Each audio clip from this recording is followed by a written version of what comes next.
অন্তর্বর্তীকালীন সরকার অনেক কিছু করছেন, তাদের সুবিধার জন্য করছেন। অনেক কিছু আপনার মেনে নেওয়া ঠিক হয় নাই, এটা আমি মনে করি। আমাকে ব্যাখ্যা দিয়েছিলেন আপনি, কোনো ব্যাখ্যা দেন নেই তো, ওগুলো তো ব্যাখ্যা দেন নাই, ওগুলো আপনার মধ্যে আপনি করে নিছেন।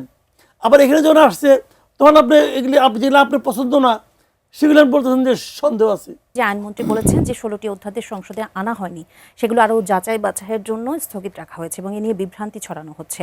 আপনার মতে কি এটি কি সত্যি একটি স্বচ্ছ দায়িত্বশীল প্রক্রিয়া, নাকি গুরুত্বপূর্ণ কিছু বিষয় ইচ্ছাকৃতভাবে এড়িয়ে যাওয়ার অভিযোগের কোনো ভিত্তি দেখেন, আছে? 16টি আনা হয়নি, এটা সত্য, এই কথাটুকু সত্য।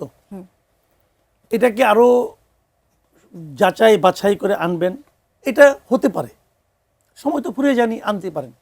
কিন্তু বিভ্রান্তি ছড়ানো হচ্ছে, এটা মিথ্যা। বরঞ্চ আমি মনে করি ওনাদের কর্মকাণ্ড মানুষের মধ্যে সন্দেহ ঢুকিয়ে দিচ্ছে। এটা হলো আমার সিম্পল কথা।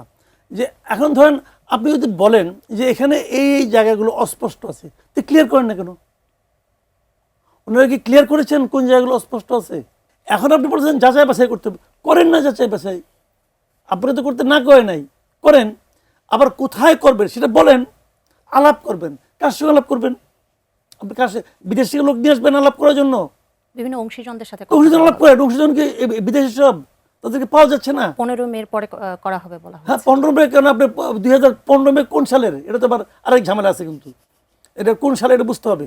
এখন 15 মে আপনি পরে করবেন, কিন্তু আগে করলে সমস্যাটা কি? এই কথাটা বললাম কেন শুনেন, আগে আর পরে এই 15-20 দিনে খুব একটা দেশের ক্ষতি হয়ে যাবে আমি তা মনে করি না। কিন্তু ঘটনাটা কোথায় সেটা আমি বলি। ঘটনাটা হলো গিয়া, যখন আপনি এটা বাতিল করে দিন, যখন আপনি এগুলি বাদ রাখলেন 16টাতে, তখন মানুষের মধ্যে একটা সন্দেহ ঢুকে গেল।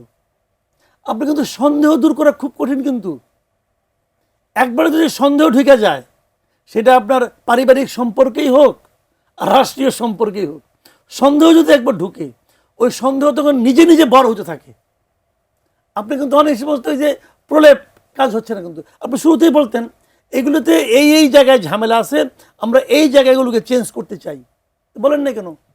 এখন যখন আমরা সবাই আপনাকে প্রশ্ন করতেছে, তখন আপনি বলতেছেন, তখন আমাদের কাছে এটা অজুহাতের মতো শোনাচ্ছে।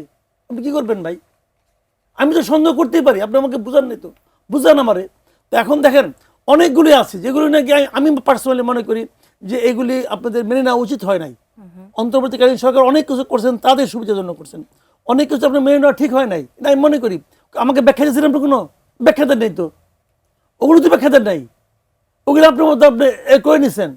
আবার এখানে যখন আসছে তখন আপনি এগুলি যেগুলো আপনার পছন্দ না সেগুলো আপনি বলতেছেন যে সন্দেহ আছে।